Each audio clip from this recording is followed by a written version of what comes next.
Welcome to the Peach Pit. Today's episode is the Underground Radio. I'm Jackie, and I'm here with Annie, Skylar, and Ava. So, let's get into it. So, we know that the Underground Railroad was a tool for slaves to escape ownership, but why did they feel the need to escape? What pushed them that far? Violence. Plain and simple, it's the thing that led them to escape and the thing that they faced throughout the ordeal.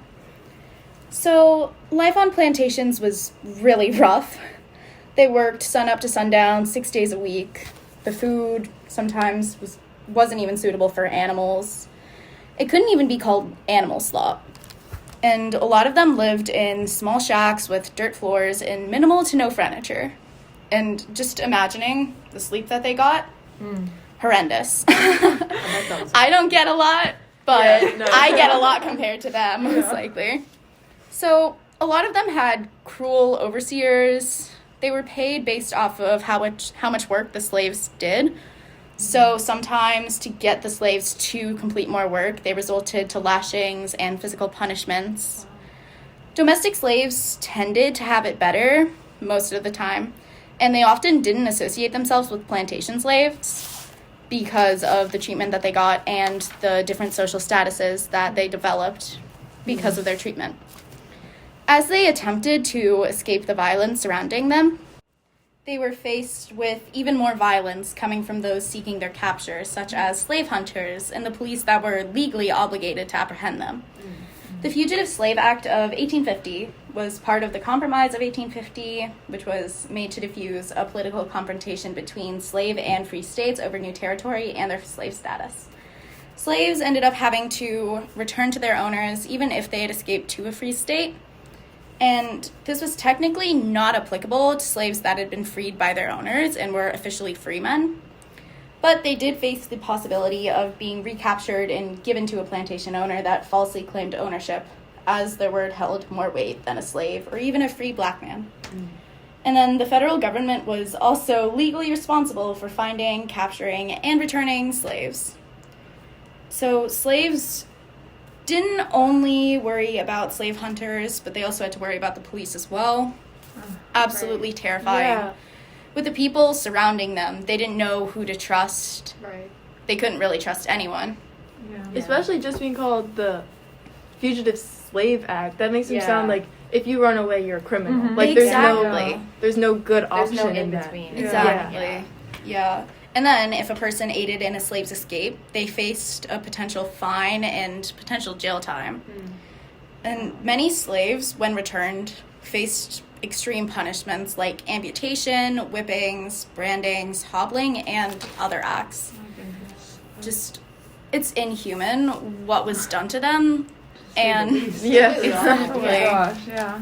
It's like, we're entitled to rights as humans, and the fact that they weren't is horrifying, and it's comforting to see how far we've come, but we shouldn't have been there in the first place. Yeah, Right. the Yeah. concept of owning another human being is just Exactly. disgusting. And not even Yeah. just like in a social class, but like it's legal and it's like Yeah. it's like what they did. Exactly. Yeah, they Like, saw it people as okay. selling Exactly. to each other, like, and like using it for status for the sake of like, well, so and so has 30 slaves. Like that's like imagine Exactly. bragging about that. I know. And slaves were, like, they were worth so much. Like, a ton of Yeah. slave owners issued bounties averaging $100, which That's doesn't a lot. seem lot like of money a lot then. now. But yeah. But if you were to compare $100 back in the mid-1900s, That's a lot. that's almost $1,000 today, around Wow. $950 That's Oh for my the capture gosh. of one slave. for the capture of a single slave. That's It's goodness. insane. And That's Wow. insane. it was extremely motivating to people who slaves went to for help, and even more so to slave hunters. So, a slave hunter, by definition, is a person hired to track down and return slaves to their enslavers.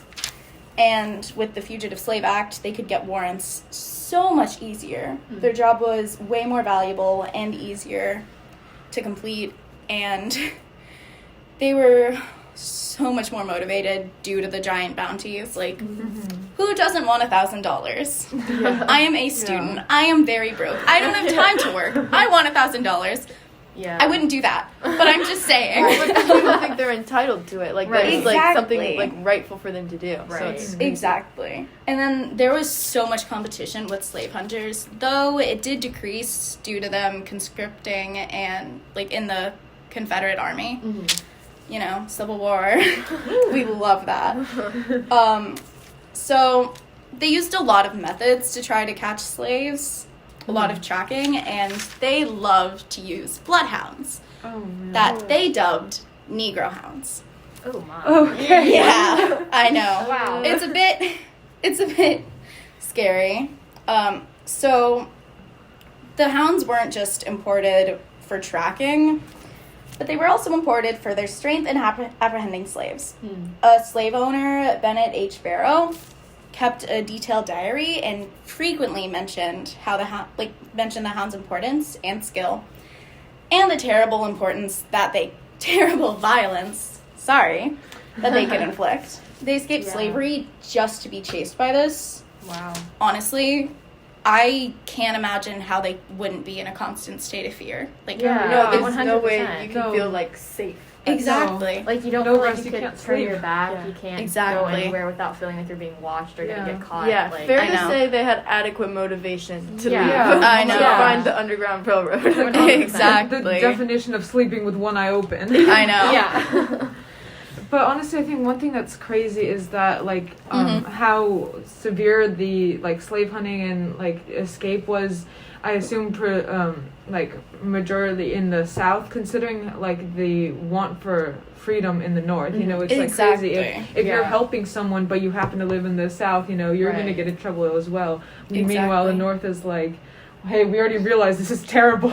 Right. Yeah. But that's what's even crazier is like you think like when they're like focusing on like where they can go to get Mhm. out, they're thinking the north, but now there's people to capture them and bring them Mhm. back in Exactly. the north. Yeah. Like And it's there's the law, which means yeah, exactly. Right. people in the North are legally obligated to capture these slaves, yeah, and they it's will like- be punished if they don't, and if exactly they aid what I them meant. Yeah. in Mhm. any way, shape, or form. That's so crazy to me. Like, that makes me very, very grateful for, like, the people that were around, like Harriet Tubman, who, Yeah. you know, risked her life day in, day, like, every single day to, like, help people get out using the Underground Railroad. Yeah. Like, that's insane to me that so many people, I can't even imagine the number of people that went through that every Yeah. single day. Exactly. But yeah, so, like, the Underground Railroad, you know, that makes me just appreciate it even more. And, Mhm. like, obviously its purpose, you know, its purpose was to help, like, it was like a network of different, like, trails underground, obviously, and it Mhm. was used for African American people, as well as there were some white people who, Yeah. you know, used it too to get out. Wow. And it offered shelter and aid to, you know, escaped enslaved people. You know, Mhm. they felt that this was the best way for them to get out because there were along the way different safe houses. Yeah. So these safe houses were where these people would go, right? When they were escaping, like, the North, and then Mhm. they were escaping capture. Obviously, the Fugitive Slave Law. This was Yeah. like a huge thing. So they would go to these safe houses, and they were owned by people either white or black. It didn't even matter, Mhm. but they were sympathetic to the cause of helping these people get out and, like, helping them escape to places like Canada where they could Yeah. just be free. Wasn't slavery abolished in, like, the 1800s in Canada? It should have, Yeah. yeah. Yeah. But yeah, so these safe houses, they provided food, they provided shelter, and even sometimes jobs when, Mhm. you know, Oh, there was often downtime where, you know, it wasn't safe to leave, so they had to, you know, kind of make a life Yeah. for themselves for a minute. And then but these railroads, these railroads were huge. I was looking at a map of it, and it's like there were so many intricate different trails where these Yeah. railroads went. And it was crazy, and there were so many different locations of safe houses. Like, it was also insane how many different ways these people would know it was a safe house. Like, there were Mhm. different signs and, like, symbols Mhm. for them all to be able to be safe, because it all goes back to that whole paranoia thing. Mhm. Nobody is safe at this point. You need to be able Yeah. to know where you are safe, where that Mhm. safe house is.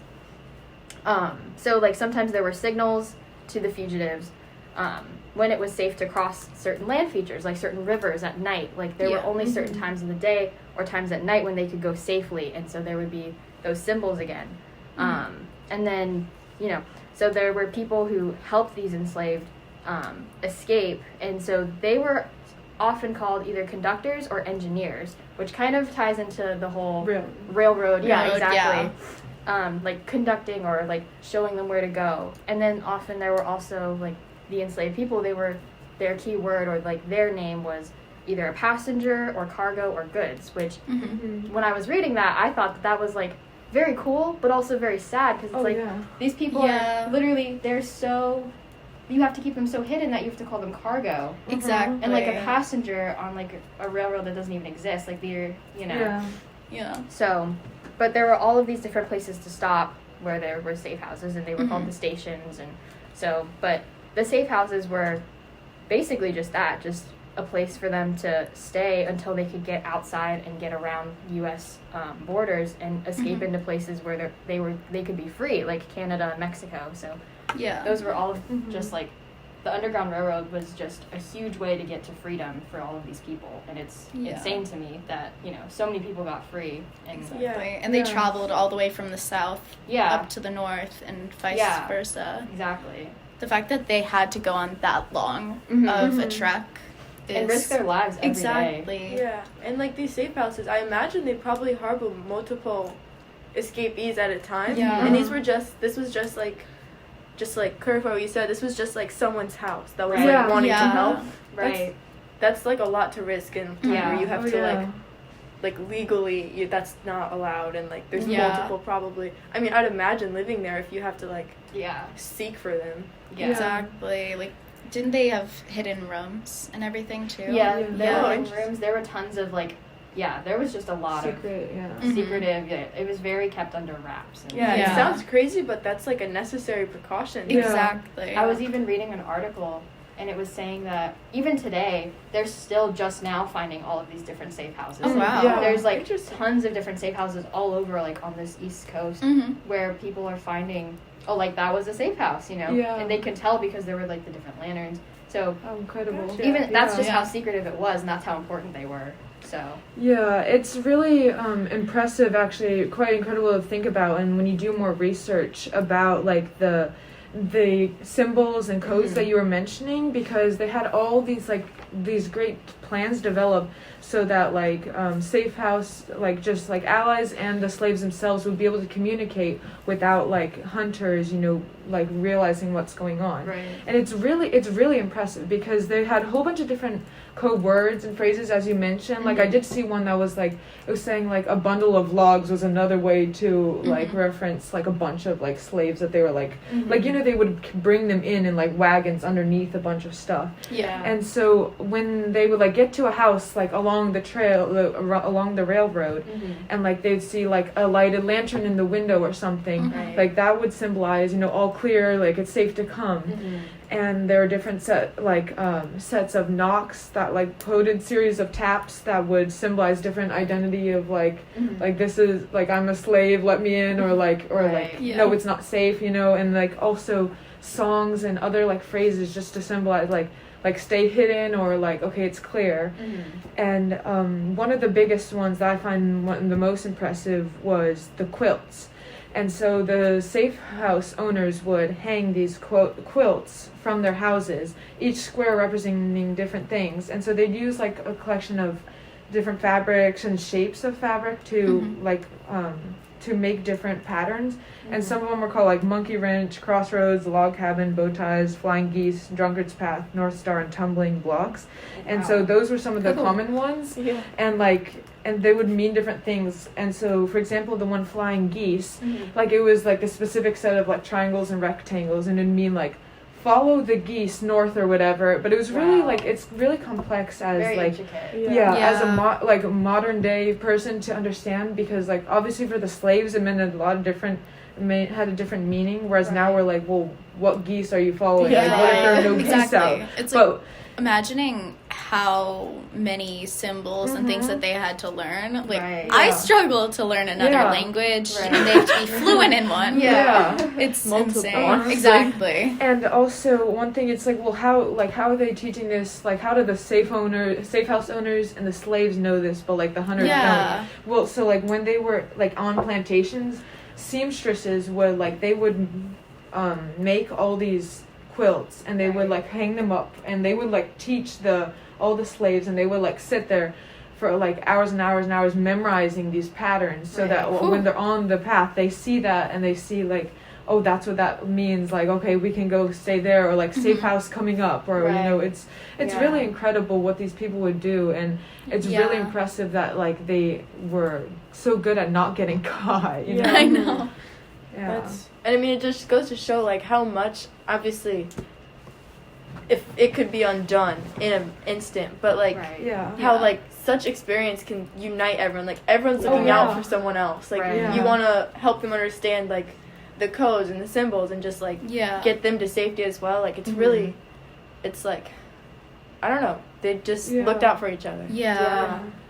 It's almost comforting in a way that like even at a time like that when they were in so much like distress and they were in a lot of harm's way, they still found a way to like look out for one another because they all had the same goal. Exactly. And like Ava mentioned earlier, like how much risk these like non-enslaved people are putting themselves at by like because if someone does figure out like, oh shoot, you've been hiding all these slaves, like that's just so risky, and like it's crazy how many people actually helped out. And what else I think is really cool is some of these escapees, you know, who are like bouncing around safe house, trail to trail, they would actually document their experiences like along the way. One of the best examples is Agent William Still. They were just like more extensive entries. He met people and he would keep accounts of like who arrived, their history, where they came from, characteristics like their age, their physical looks, past as a slave. So I did want to read this one entry because I think it's really interesting. It's it's about just like a woman that he met, and he kind of documents like the beginning is really just like who she is, but when it talks about like her history, it's kind of crazy to hear. I'll read it to you. Louisa Bell is the wife of a free man, is about 28, chestnut color, good looking, intelligent, gentle, and a member of no church, was owned by L. Stassen Confectioner. But this is what I think is interesting. Her lot had been terrible on account of the continual threats to sell her, had once been sold, also had 5 sisters sold besides her mother. Louisa was obliged to leave 2 of her children behind. It's just so hard. But like I was reading more and more of these, and like every time that he's writing this entry, it's just the same stuff. It's like looks like this, had to leave this, mother was sold multiple times, and it's just it's crazy that every entry is just, I think what kind of like caught my attention is just it's so monotone. It's just like to the point, because like such terrible like happenings don't need to be exaggerated. Like the way that he would write it was just like, this happened to her, this happened to her, this happened to her, this is why she's here, like this is why she needs to escape. They've been abandoning her children. Like it's crazy. Like he doesn't need to go into detail about like what horrible things were, because that's what it is. Like and the fact that it was so common. Exactly. Like this wasn't something that like he was like super like caught off guard by. Like he would just it was and there were he kept pretty extensive entries too. Like there was just like article like this, and it's just it was so crazy to read those ones where it's just like so flatly said, and so like all that needs to be said.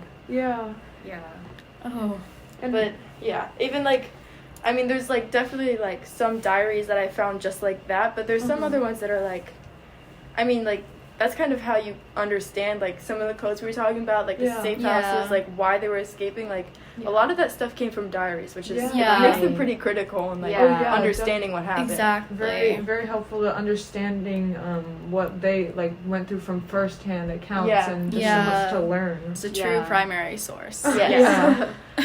Definitely very valuable. Exactly. And I was even thinking that I feel like the concept of a safe house is so easy, but then as Jackie, you were talking about the codes, it's like, wow, those codes are so I can't, like Skylar said, I can't imagine having to know every single code. And like, how do they find the time to learn all of those codes? Because they're working. Like one wrong move and it's like it could be over. And these are like young ages too. Like it's not just it's not just adults. It's people of all ages and coming from all different places. Exactly. So it's crazy. Like this was happening to kids, which is insane. Right.